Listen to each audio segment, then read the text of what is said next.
Assalamualaikum warahmatullahi wabarakatuh. Salam sejahtera. Alhamdulillah. Nahmaduhu wa nusalli ala rasulihil karim. Saudara saya Tan Sri Abeng, menteri-menteri, gubernur, rakan-rakan yang saya muliakan. Saya anggap ini satu penghormatan luar biasa dari teman-teman Indonesia dan beberapa tamu dari luar dan kedutaan.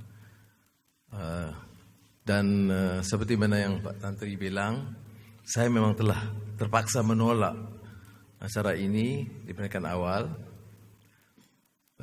atas nasihat doktor pribadi Azizah dan doktor supaya saya terbang terus ke Istanbul untuk menerima rawatan. Tapi Pak Tantri kunjung ke hospital dan seperti biasa memberi gambaran seolah-olah saya itu indispensable. Nggak ada Anwar, nggak ada acara. Kan tak benar itu. Tetapi kita orang politik ini senang dengan bicara begitu. Nah, jadi, tapi saya akhirnya dipujuk dan menerima karena ini soal persahabatan. Sebab itu tepat seperti mana yang disebut oleh Pak Tantri, sahabatan itu bukan antara dua negara, tetapi di kalangan dua rakyatnya. Dan saya datang di sini tidak memegang apa-apa jabatan di pemerintahan Malaysia, dan saya beritahu Pak Mahathir, ini giliran Anda, kita sudah berganding dulu dan sukses ekonomi negara dan pertumbuhan negara. Kemudian kita sudah berperang sengit hampir 20 tahun. Dan saya telah memilih untuk bersama memaafkan dengan maksud, dengan pengertian bahwa agenda rakyat dan kesejahteraan umat itu lebih utama dari derita seorang manusia.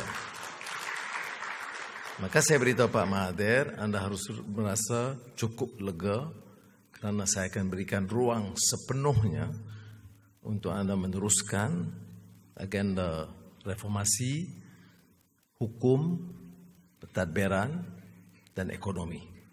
Dan saya sementara itu akan hanya menemui rakyat, mengucapkan terima kasih dan menggunakan ruang untuk menjalin keakraban silaturahmi sama teman-teman lama saya di seluruh dunia. Itu yang saya lakukan. Dan kebetulan pagi tadi mantan Perdana Menteri Datuk Seri Najib Abdul Razak telah dihadapkan ke mahkamah dan didakwa atas tuduhan korupsi dan beberapa kasus akan menyusul. Saya ingin memulakan dengan memberikan respon kerana media menunggu respon dari saya. Saya adalah pendukung demokrasi dan negara hukum. Hukum itu tidak mengenal kedudukan seseorang itu, tokoh besar atau kecil. Yang memutuskan sama ada seseorang itu bersalah bukan presiden, bukan Perdana Menteri, tetapi apa yang disebut sebagai due process dan pelaksanaan hukum yang adil. Itu jaminan kita berikan kepada Datuk Seri Najib, walaupun saya tidak dapat kesempatan itu. Ya. Sebab itu saya keluarkan kenyataan pemenjaraan saya yang 3,5 tahun baru ini atas tindakan dan keputusan Pak Najib. Dan saya secara pribadi memaafkan beliau. Tetapi soal merampok harta rakyat, mencuri dana, menzalimi rakyat lain, itu bukan bidang kuasa saya. Dan oleh yang demikian, ada pertuduhan atau pendakwaan korupsi besar yang melibatkan satu MDB dan lain-lain. Itu beliau harus jawab di mahkamah yang bebas dan adil. Saya punyai kepercayaan kerana satu MDB itu saya yang pertama kali keluarkan di parlimen, menyerang beliau sejak tahun 2010-2011 lagi. Bukan perkara baru. Jadi segala kecurangan ini tidak harus dibiarkan berlaku, dan saya percaya beliau akan diberikan satu proses hukum yang adil dan rakyat akan dapat menilai berdasarkan fakta dan undang-undang. Jadi ini satu pengajaran kepada pemimpin-pemimpin politik. Kuasa itu adalah amanah. Dan ini selari dengan apa yang mau saya bicarakan tentang leadership. Pemimpin itu harus pikul amanah. Bukan khayal dengan keistimewaan. Menggunakan kuasa untuk merampok dan menunjukkan sikap yang arogan dan angkuh luar biasa. Mudah-mudahan kita di Malaysia akan melihat. Dalam sejarah belum pernah berlaku begitu. Seorang tokoh negara, Perdana Menteri sekian lama, tokoh politik yang lama berjuang dan bergelumang dalam kehidupan politik, tetapi akhirnya ditangkap, dibawa kepada pengadilan kerana kecurangan dan perampokan yang cukup besar, yang menyebabkan pentadbiran Bapak Mahathir mengalami banyak masalah. Kita hadapi kerana budaya korupsi itu sudah mulai meresap. Dan bila budaya korupsi itu mulai meresap, dia mempersulit usaha kita untuk membangun bangsa dan negara. Saya diminta oleh Pak Tantri bicara dalam bahasa Inggris. Saya tidak mengerti mengapa, tapi katanya kerana ada beberapa tamu dari ramai yang dari luar dan juga dari kedutaan. Saya ini pejuang bahasa. Dan juga tapi atas keputusan ini dibuat oleh pihak penganjur, saya akan ikut.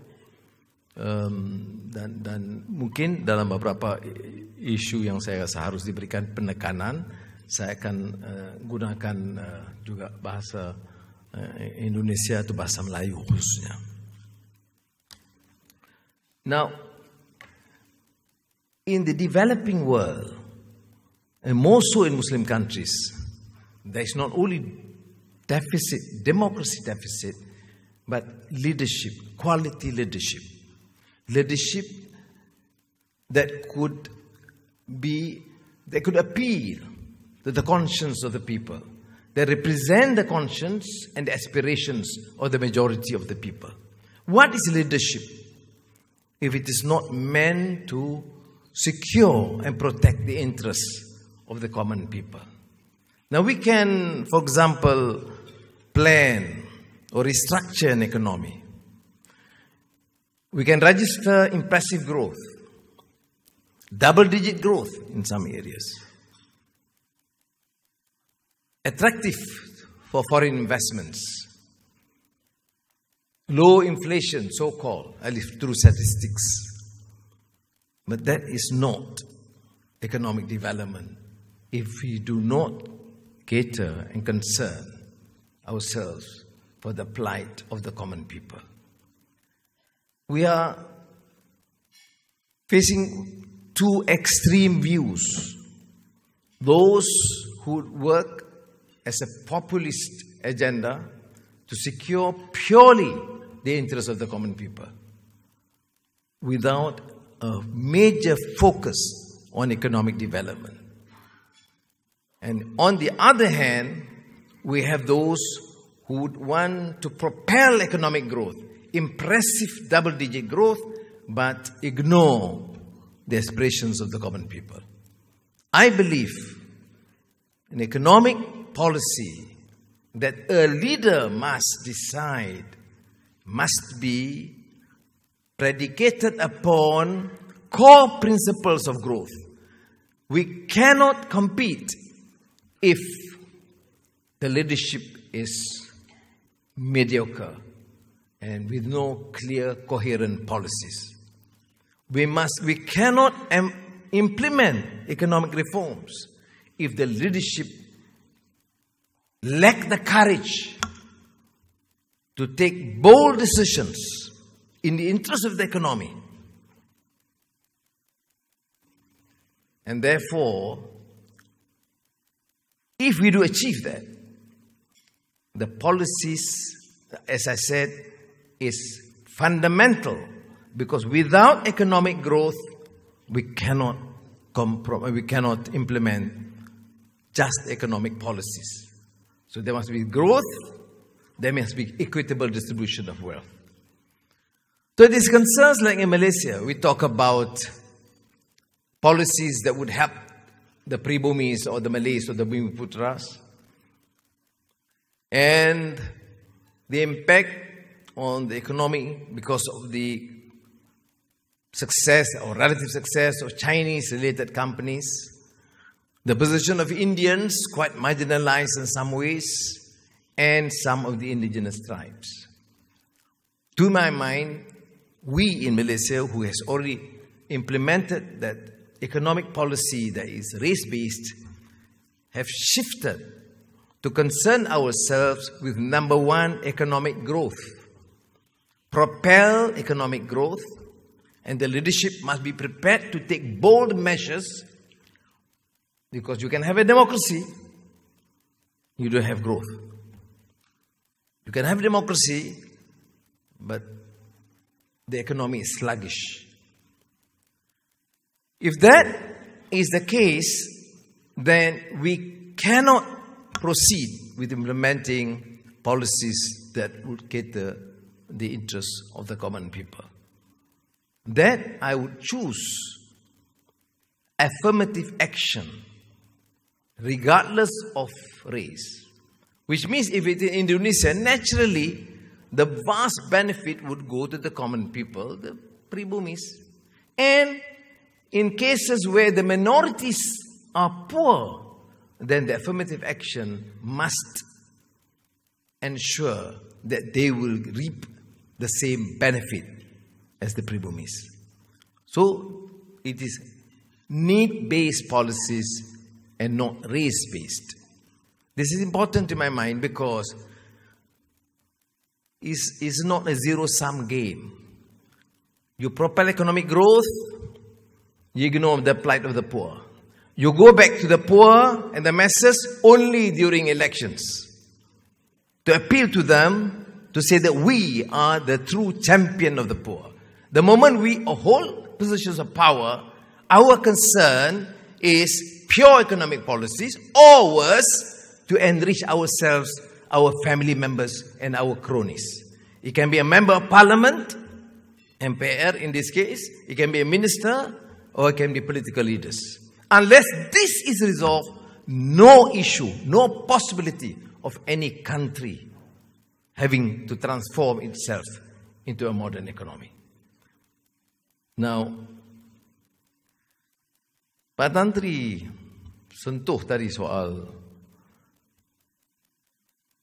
pemimpin politik ini dan negarawan. Saya ada kisah lucu. Winston Churchill, dia buat perbandingan yang enak ini. Kalau mau jadi negarawan dan fikir hanya soal negara dan masa depan dan wawasan masa depan, pastinya kalah dalam pemilu akan datang. Politisi pula fikirnya only in the next elections. A politician concerns himself or herself only the next elections. A statesman will think about the way forward, the vision for the country of the future. So you have to balance between having to cater for the interests of the next elections and thinking about the welfare for the future. Jadi kena ada pemikiran yang agak lebih seimbang. Kita harus jadi negarawan, karena kalau fikir sebagai seorang politisi, negara ini jahanam. Ya. Kerjanya campaign. Lepas itu rampok. Ya. Jadi sebab itu dimensi etika dan budaya itu harus difikirkan. Ya. Semasa saya mahasiswa, saya terpengaruh juga membaca buku-bukunya Sujat Moko. Ya. Karena Sujat Moko itu pemikir yang banyak menekankan soal etika dan budaya. Bahwa pembangunan itu kurang artinya tanpa etika. Mesti ada strong ethical and moral dimension in pursuing a reform or an economic agenda. When you talk about justice, it's not pure economics. It's a human dimension we're talking about. You talk about compassion, about the welfare of the downtrodden, about public housing policies, about measures to uphold or alleviate the economics of the SMEs, the medium or small industries. These are ethical concerns. Because in an economy, purely concerned itself with profit and competition, you cannot ensure a more balanced growth. Sujat Moko, to my mind, his general thinking or macroeconomic thinking must be well understood, particularly for the younger generation. John Rawls, the great American political economist, talks about justice as fairness. Every single leader, without exception, every single political leader, from Kecamatan to the presidency, will always talk about justice. But not all leaders understand or value the meaning of justice. Justice is fairness. Rawls encapsulate that debate by suggesting the term or the phrase justice as fairness. If you are not fair, you are not just. If you are not fair in your contracts, you are not just. If you are not fair in terms of distribution of the economic wealth of this country, you are not just. If you are not just, you are not fit to be a political leader. Because a political leader must lead with justice and compassion.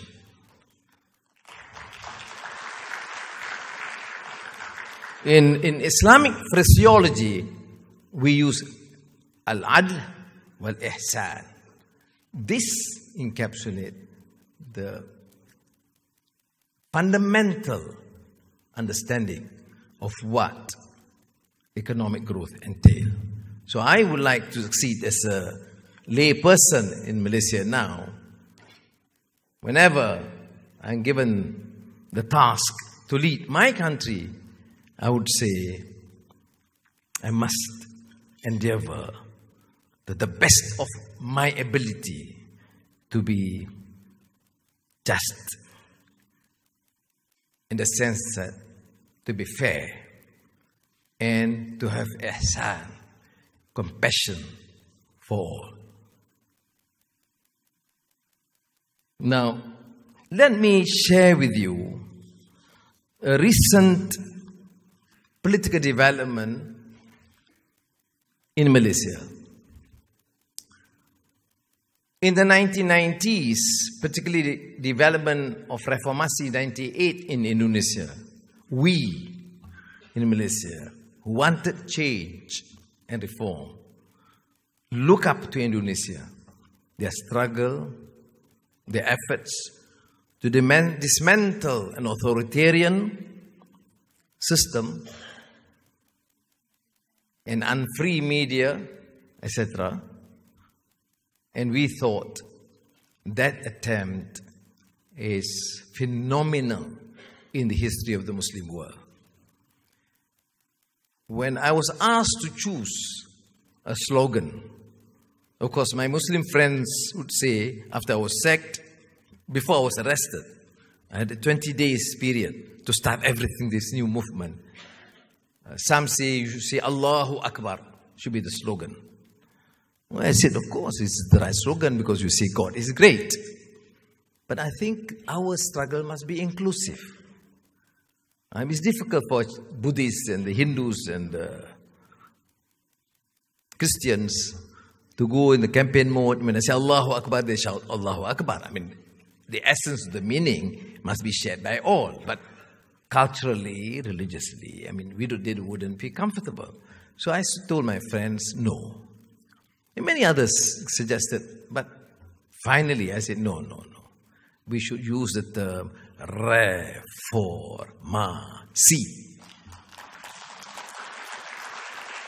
So for 20 years, we struggled. And my duty, inside prison and out, total of 10.5 years in prison. My God, it's a bit too long. But is to consistently cement the strong adherence to the ideals of freedom and justice. I never believe in just freedom. I don't want to use the term justice because the interpretation can vary. So I normally equate the term freedom and justice together. And remind my colleagues that, look, the ideals must be there. You must always rekindle the flames, the ideals of the struggle. And this is relevant to my mind, not only to political leaders, but also to managers, business leaders. Because without these ideals, we tend to be dictated by greed. Those in power, the greed for power. Those in business, the greed for money, and all other considerations are relegated to the background. It's a 20-year-old long struggle. And I was back, and we won in 2013. In the general elections in 2013, we, in the coalition of opposition, registered a 52% popular vote, which is amazing to my mind. I told my friends, yes, we could not form the government. Datuk Seri Najib remained as Prime Minister, but your performance, the people rose. It was phenomenal. Very difficult in an authoritarian regime.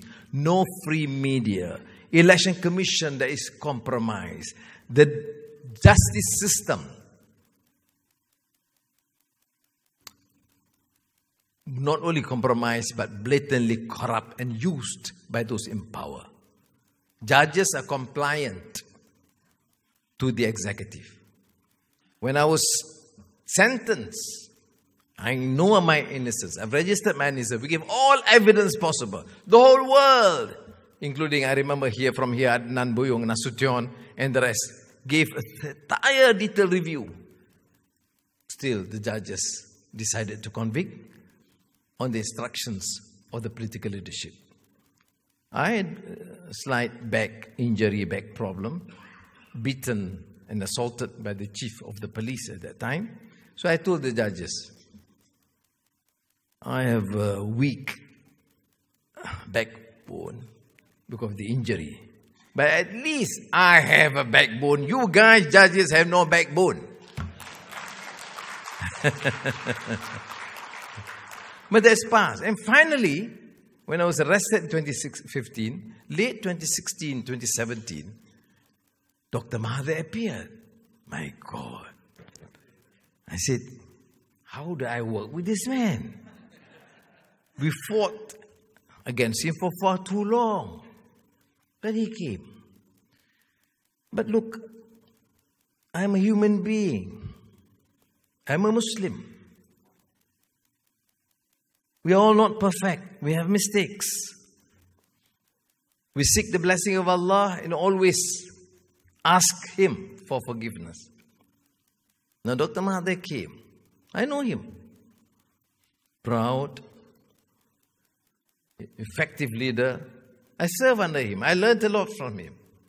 But he decided to come to see me when I was in prison. Not in prison because he didn't allow me to be in prison, to meet visitors other than family. He came to court and said to me, Anwar, I think we have to work together because the present administration is so corrupt and we have to help rebuild this country.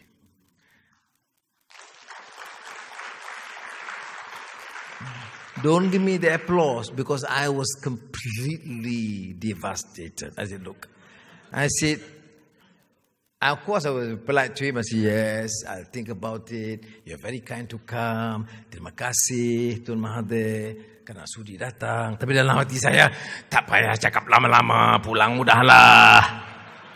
Itu yang sebenarnya. Because that was the first meeting. Ya. Saya ini orangnya cakap terus terang, memang benar dalam first meeting. Jadi ya senyum terpaksa.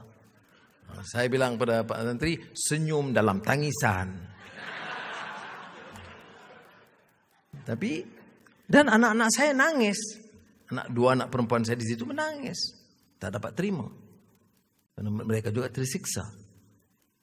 Tapi lepas itu saya terang. Apa makna anjuran memaafkan, mendamaikan perseteruan? Fa aslahu baina akhawaikum kalau dalam Al-Quran. Ya. Dan Pak Mahathir bukan kata, Anwar, kita kerjasama ya, kita sekarang giliran kita untuk merampok ya. Tidak. Dia minta kerjasama untuk membersihkan negara yang sudah rusak. Kata dia, masa saya dengan anda dulu, kita berdua membangunkan negara. Negara sekurang-kurangnya dengan segala kelemahan memang diakui di antara negara Islam ataupun negara membangun yang paling hebat.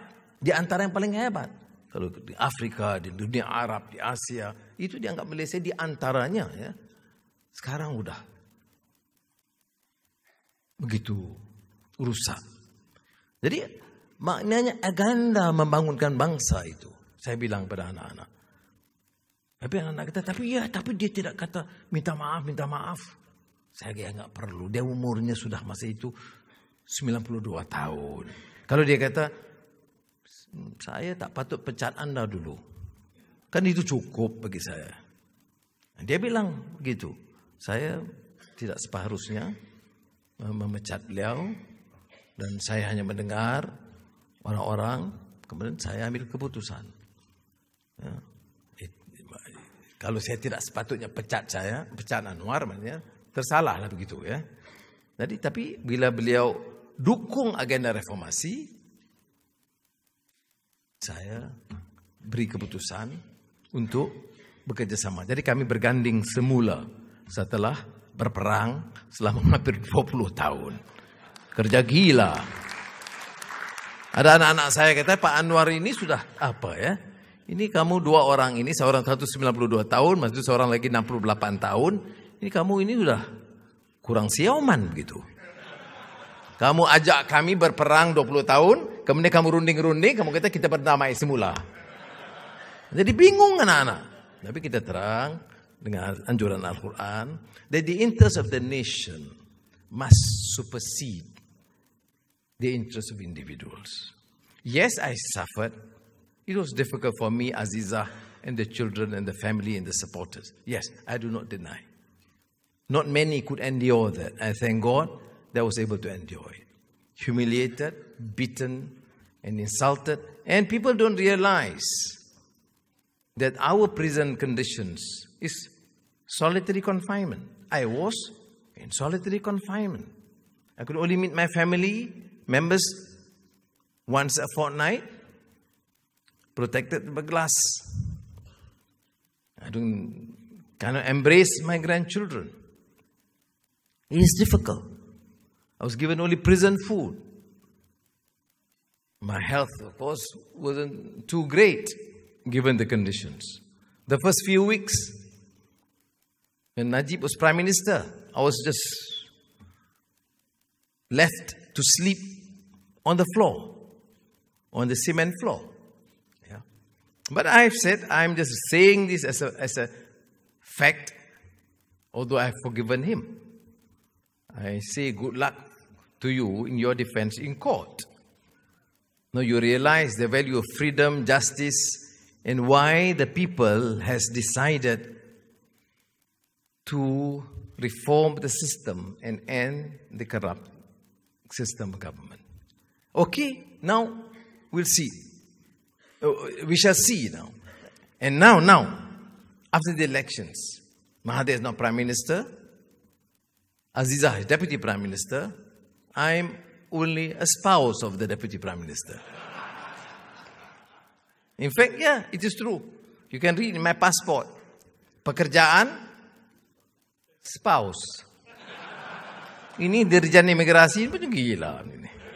Jadi saya pergi ke London atas undangan mantan Vice President Al Gore.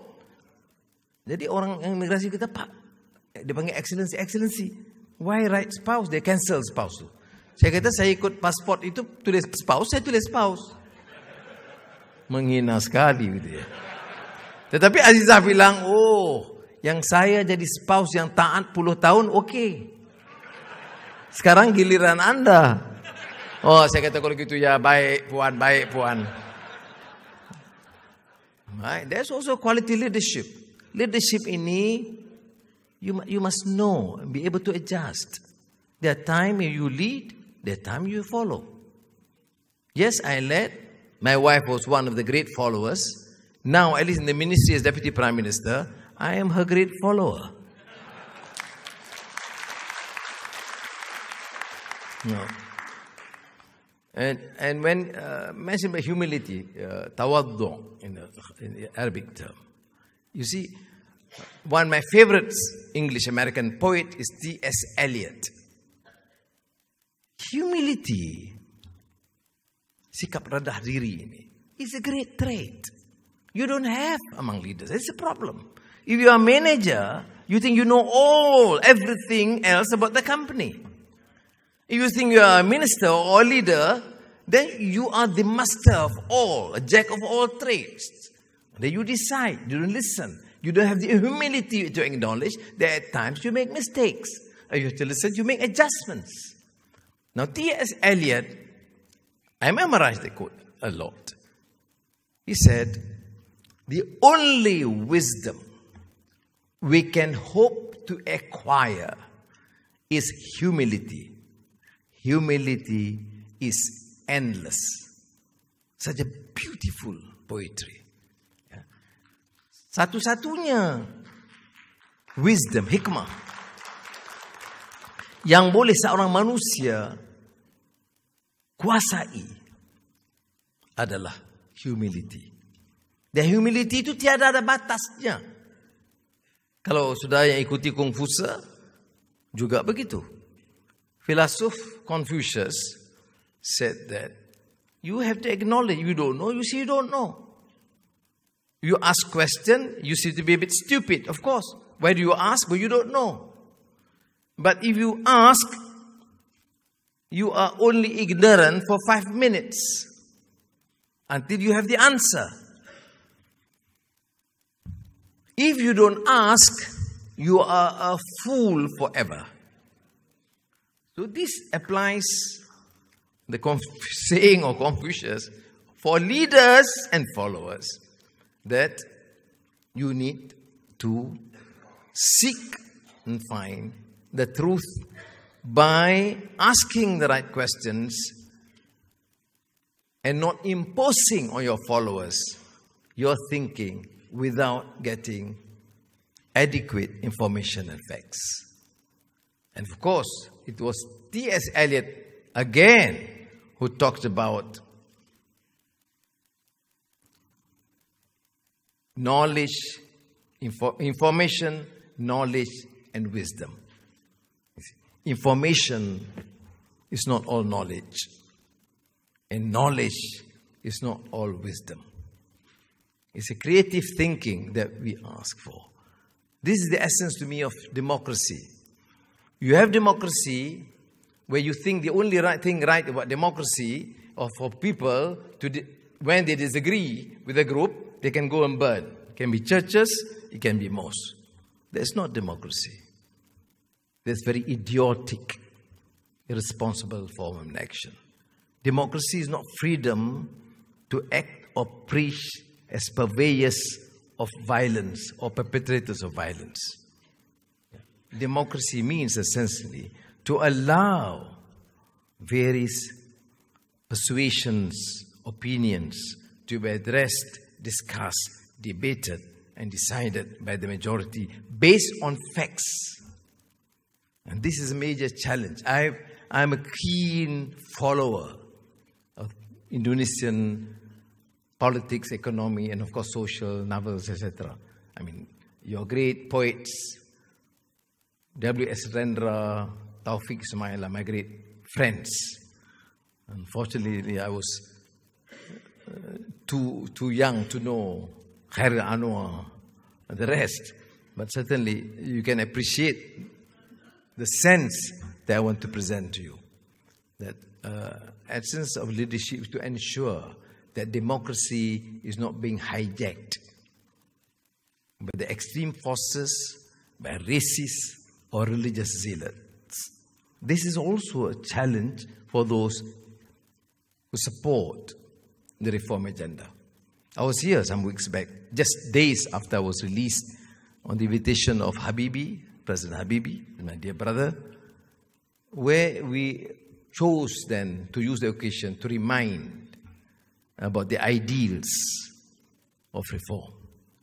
Let me end by a short note, because I've seen not many media reports here that was extremely critical of my visit to Turkey and my endorsement of Tayyip Erdogan's rule, because he's perceived to act against some general traits of democratic reform, media, and the massive arrests.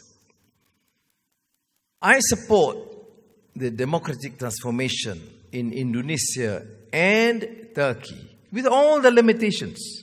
I know corruption remains endemic in Indonesia. I know about inequality, which is a major problem to address. When you talk about decentralization in Indonesia, the worry was that you also decentralize corruption.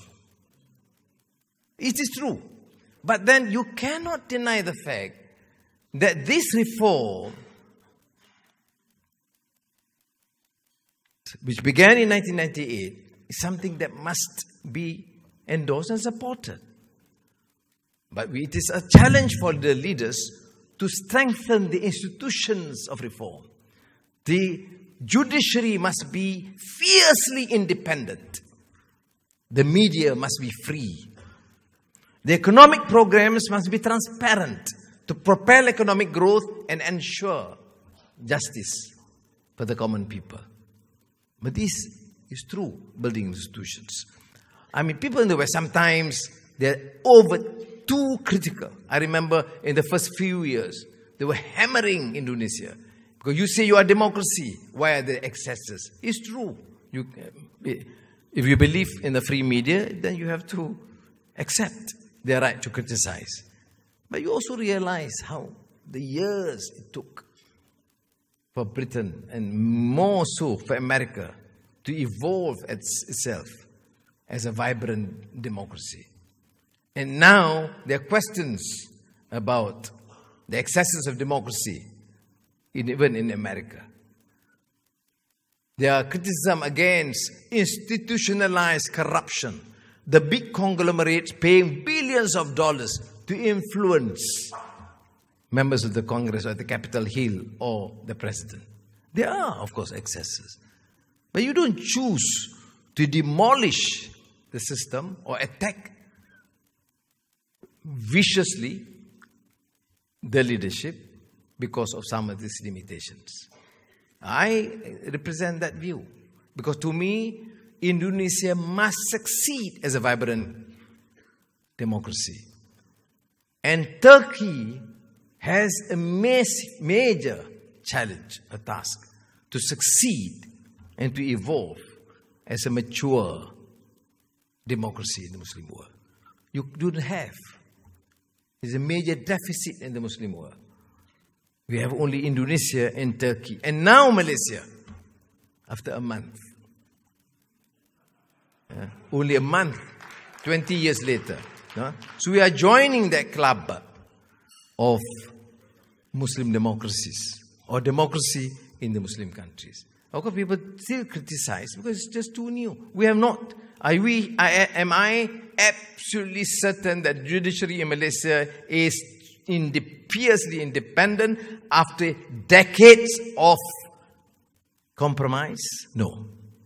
But we have seen at least a free media, that there are attempts, serious attempts, under the leadership of Mahathir to ensure that the reform agenda, including the role of the parliament, the independence of the Anti-Corruption Commission, by putting it under the purview of the parliament.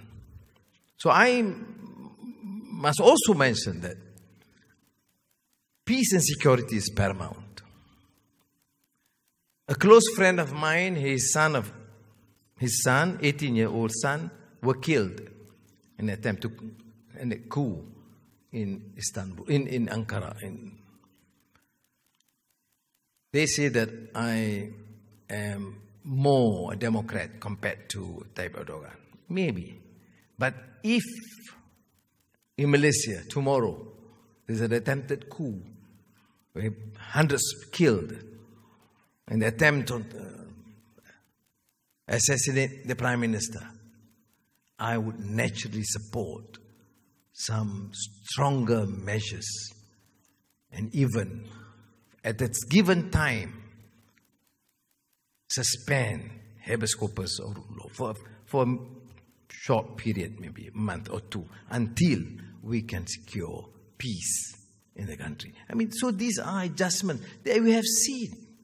What Abraham Lincoln did during the American Civil War, it to suspend the writ of habeas corpus.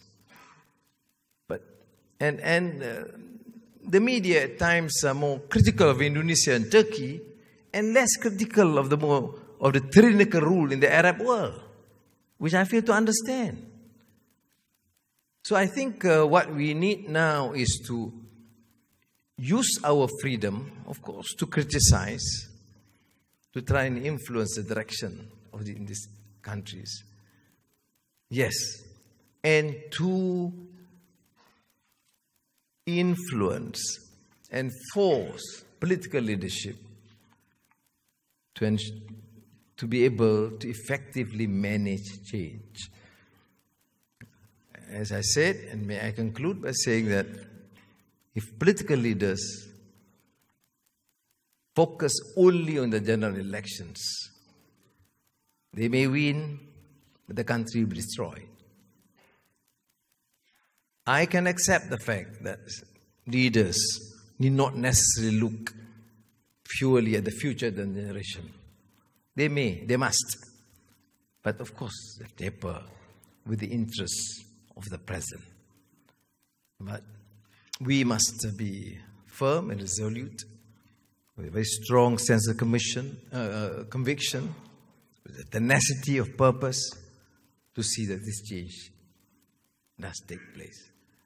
Indonesian history has shown too many sacrifices. Too many leaders suffered, killed, destroyed, from the colonial era to the Dutch era and till the present. It is a crime against Indonesians and humanity if leaders fail to undertake this task, to live up to the aspirations of having a vibrant democracy that truly believe in freedom and justice. Terima kasih. Wassalamualaikum.